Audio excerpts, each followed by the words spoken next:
Our Father, who art in heaven, who art in heaven, hallowed be thy name. hallowed be thy name. The man has a following. He's a rogue who answers to no one. You asked me before if I knew his name. Now everyone knows his name, and I fear for his safety. Throw this down for a catch. Do you think that impossible things can happen? That overturn the laws of nature? That was from season 1 of The Chosen, the highly acclaimed series about the life of Christ. It became a global success with over 300 million viewers, thanks in large part to its crowdfunding efforts. Joining me now to discuss the success of crowdfunding as a business model is CEO of Angel Studios, the company responsible for producing The Chosen, and much more, Neal Harmon. Neal, thanks for being here. Why did you start Angel Studio, and how exactly does this business model of a community-driven movie studio work?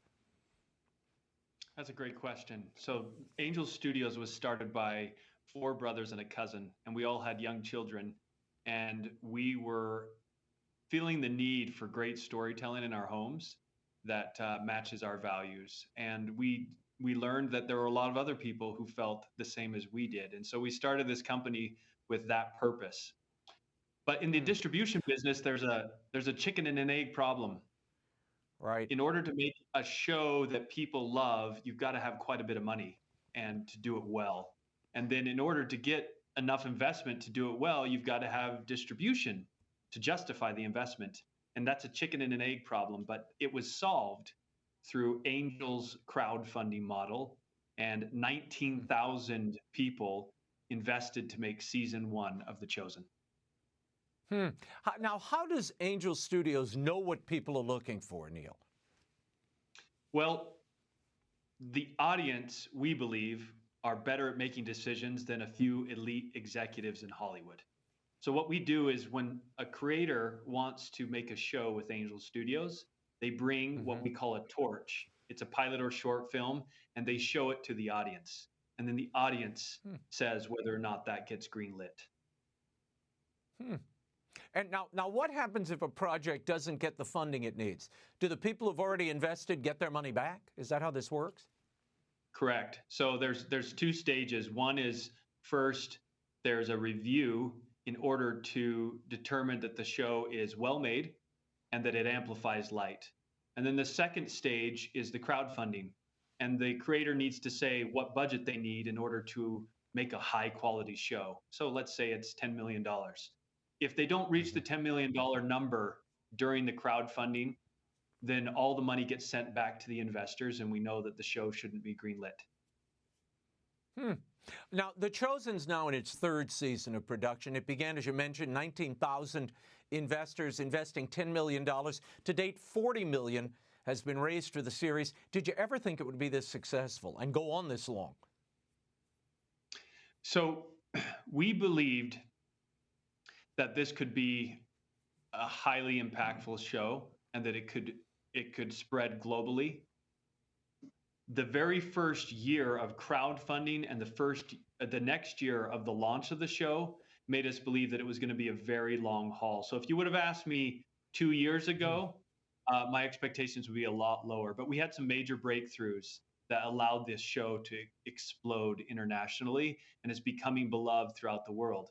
Now, that said, there's a long ways to go. We want this show to reach over 1 billion people throughout the world, and we need to reach out to the unreached. Right now, I think we're just reaching the people who love Christ, who feel close to this show. But now we need to reach out to people who are less likely to want to watch a show like this. And we have some plans this year for doing that.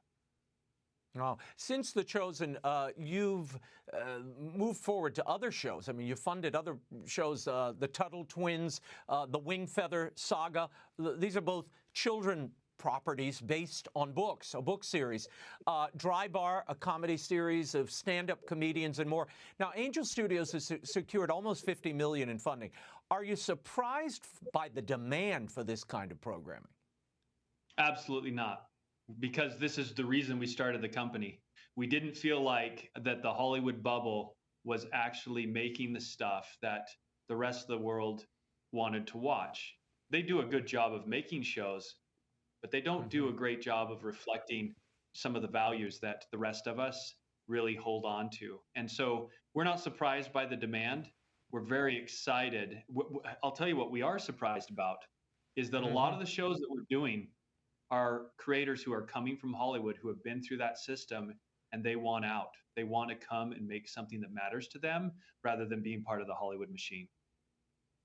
Why have you been able to succeed in a way that these studios, I mean, it's really, this kind of success has eluded some of the studios, particularly when it comes to a family or a faith-based audience? I think one of the keys is ownership. Angel means ownership. It refers to all the angel investors who back these shows. There's a street by my house that 15 years ago had dry lawns, dilapidated shutters, because all the houses were rentals. Small families started moving into the street and buying those homes. And today, you go down that street and it's a beautiful street, clean-cut lawns, washed cars, flowers placed in careful areas. Well, that's what's happening at Angel, is the artist and the audience, they both own the show. They own the outcome of the show. And if we succeed, we all succeed together. And if we fail, we all fail together. And that's the Angel model. And we believe it will outperform Hollywood's model, which gets about a 20% success rate in the box office. We believe that we'll invert that number and we'll be succeeding after the crowd has validated these projects. We'll be succeeding 80% of the time so far. Neal Harmon, it's a fascinating model, incredible what you've done with Chosen. Thank you for being here. Thank you.